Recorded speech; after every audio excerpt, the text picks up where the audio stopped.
Dr. Klatz, with everything that's going on today economically and its impact on medicine and healthcare, how do you see healthcare of the future, 10 years from now, 15 years from now, 20 years from now, what the imperatives will be for the individual, and won't all of us normally be in a situation where we're having to pay for almost all of our healthcare out of our own pockets? Well, it's really hard to say, Lyle, because everything's in flux right now. I mean, this world is not like anything anyone has ever, certainly nothing that I envisioned 10 years ago. I mean, the socioeconomic politics is completely in flux at this time. And so it's very hard to prognosticate what the future is going to be. I can tell you what I think an ideal future might be, but I don't really know where we're going right now because things are so strange with regard to the federal budget deficit, the trillions and trillions and trillions and trillions of dollars that are being printed out of thin air, no basis to the dollar, the actual value of the dollar falling, with China becoming a major superpower almost overnight, and poised to overtake the United States in terms of productivity, in terms of geopolitical dominance. It's very hard to say how that's all going to filter out in 20 years. So maybe it's better if I say what I think would be the ideal situation. I think that healthcare needs to be brought up to speed as far as being in sync with the times scientifically. We are still 11 to 30 years behind what's going on in the laboratory. When you go into your doctor's office and he treats you for hypertension, Alzheimer's disease, kidney failure, arthritis, sinus problems, presbyopia, you name it, halitosis. Okay, chances are very good that he's not practicing state-of-the-art medicine simply because the way our healthcare situation is set up. Chances are very good that he's not practicing individualized health care for you.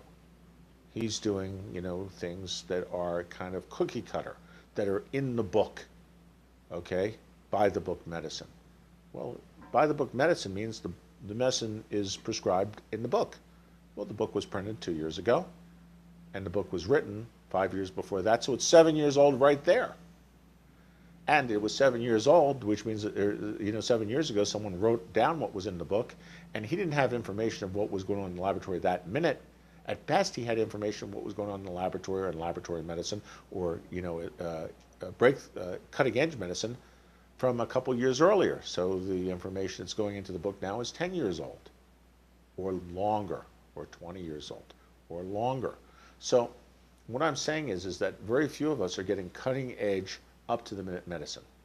In the future, thanks to technology and thanks to computer sciences and thanks to an actual need to be very effective with healthcare, I think that we are going to have very individualized healthcare that is specific to you, to your blood type, to your genomics, your individualized genomics, to your metabolism, to your socioeconomic condition, to all the various parameters of you. And so even though 5 people may walk into a doctor's office for hypertension, every one of them is going to walk out with a different solution to their hypertension because it's going to be individualized to you for your condition. You may have hypertension because the renal arteries going to your kidney are somehow constricted. He may have hypertension because he eats too much salt and because he's gotten to a point in life where his kidneys are no longer able to excrete salt as well as it did when he was young. This person over here may have hypertension because he's just very high strung and he has an overactive autonomic nervous system. See what I'm saying?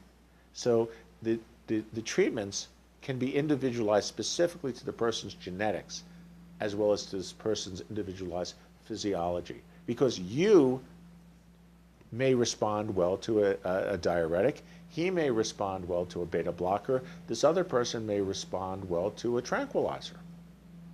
Or none of the above. We may be able to treat it all with nutrition. Or we may be able to give a simple injection of a nanobot or a microscopic artificial molecule that finds its way specifically to the damaged cells and repair the damaged cells, or maybe a laboratory-created virus that does pretty much the same thing, or we may be able to treat it nutritionally. So the future of medicine will be very customized, like a well-made custom suit, and will be designed specifically for your needs, your desires, and will be designed not simply to take you from a position of disease to a position of non-disease, but from a position of disease to a position of optimum health, maximum performance. Sounds to me like that's an MD-ND. I mean, it sounds to me that the person's going to have to be somebody that understands all of that and can practice all of it where it's necessary. Well, I think what's going to happen is that's the way medical education is evolving. You know, with the American Academy of Anti-Aging Medicine, we have doctors who've practiced allopathic medicine or MD medicine for 30 years. 35 years. These guys are board certified in not one medical specialty, oftentimes two medical specialties. So they're a specialist when they come to the A4M. Okay, and then when they come here, then they learn all this new stuff about nutrition, about genetic engineering, about nanotechnology, about stem cells, about electromedicine. Okay, they're learning all this quote unquote, I don't even want to say alternative medicine. It's complementary. Complementary is a good term. It's kind of like what's not quite in the box. You know, the traditional healthcare system has a little box. And that's AMA, FDA, approved healthcare, okay, HMO healthcare. It's in that box. And if it's new, it's not quite in the box yet. Or if it's traditional in terms of, being done for hundreds or thousands of years, like Chinese herbal medicine or acupuncture, it's quote unquote alternative. It's way far outside of the box. Well, A4M, we're only interested in what works. So we take everything. So we're kind of where you go to before you get into the box.